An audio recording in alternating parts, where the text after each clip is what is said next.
استمرار هبوب رياح جد قوية بسرعة تتعدى 100 كيلومترا في الساعة إلى غاية يوم غد الخميس.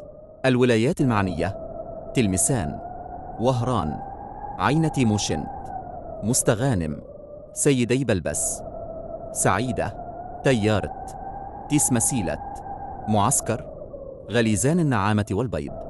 استمرار هبوب رياح جد قوية بسرعة تتعدى 100 كيلومترا في الساعة إلى يوم غد الخميس، وقد تتعدى 120 كيلومترا في الساعة بداية من الساعة 2 بعد زوال اليوم.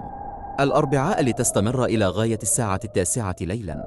الشلف، تيباز، الجزائر العاصمة، بومرداس، تيزي وزو، بجيي، عين الدفل، البليدة، المدية والبويرة. استمرار هبوب رياح جد قوية بسرعة تتعدى 100 كيلومترا في الساعة إلى غاية الساعة 6 من صبيحة يوم غد الخميس، وقد تتعدى 120 كيلومترا في الساعة بداية من الساعة 7 من مساء اليوم الأربعاء لتستمر إلى غاية 1 من صبيحة يوم غد الخميس.